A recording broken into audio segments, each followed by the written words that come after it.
नमस्कार, news track के Y factor में आपका स्वागत है। मैं हूं योगेश मिश्र। विश्वनाथ प्रताप सिंह, जोर डालिए तो शायद आपको ये नाम याद आ जाए, पर इस नाम की स्मृति आपको जब होगी तो उसी के साथ मंडल कमीशन भी आपके दिमाग में जरूर कौंधेगा। इसी के साथ बोफोर्स में ली गई दलाली भी कौंधेगी। हालांकि विश्वनाथ प्रताप सिंह एक ऐसे नेता रहे उत्तर भारत के, जो भारत के सारे पदों पर भूतपूर्व रहे। देश के प्रधानमंत्री रहे, वित्त मंत्री रहे, रक्षा मंत्री रहे, उत्तर प्रदेश के मुख्यमंत्री रहे। लेकिन विश्वनाथ प्रताप सिंह के योगदान को जानने के लिए सिर्फ दो चीज़ें लोगों के दिमाग में तुरंत आती हैं: मंडल कमीशन और बोफोर्स। बोफोर्स वह मामला था जिसमें मिस्टर क्लीन कहे जाने वाले राजीव गांधी को उन्होंने दोषी करार दिया, भ्रष्टाचार का जिम्मेदार बताया।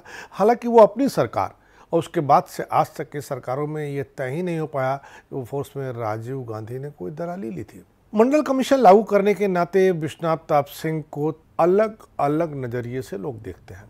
फॉरवर्ड कास्ट के लोगों को देखने का नज़रिया अलग है, ओबीसी के लोगों को देखने का नज़रिया अलग है, मुसलमानों के देखने का नज़रिया अलग है, शेड्यूल कास्ट के देखने का नज़रिया अलग है। पर यह जरूर सब लोग मानते हैं कि मंडल कमीशन लागू करने की अनिवार्यता भले रही हो, पर जिस तरह विश्वनाथ प्रताप सिंह ने आनन फानन में लागू किया, तो मंडल कमीशन को लागू करने की उनकी तैयारी एक वेपन की लॉन्च करने की जैसी थी। शायद यही वजह है कि विश्वनाथ प्रताप सिंह तकरीबन गुमनामी में मर गए।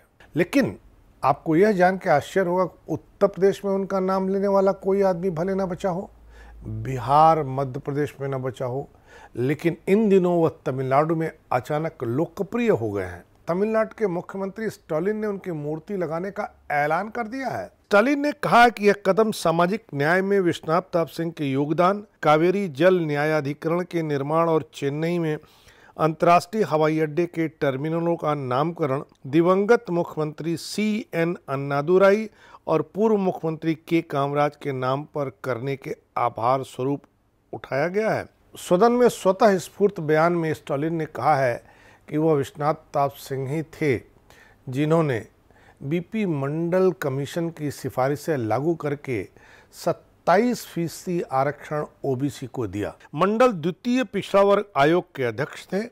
मुख्यमंत्री ने यह भी बताया कि हालांकि संविधान ने अनुसूचित जातियों और अनुसूचित जनजातियों के लिए आरक्षण का प्रावधान किया है, लेकिन पिछड़े वर्गों को उनकी जनसंख्या के अनुरूप आरक्षण नहीं दिया गया है।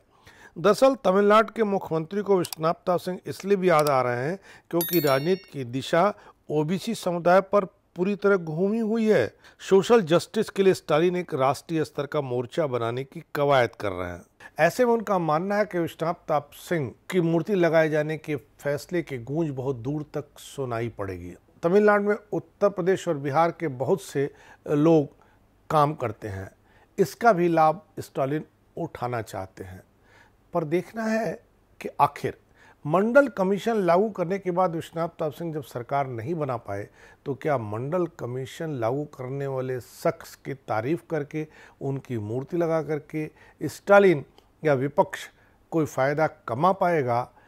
इसके लिए 2024 तक इंतज़ार करना पड़ेगा।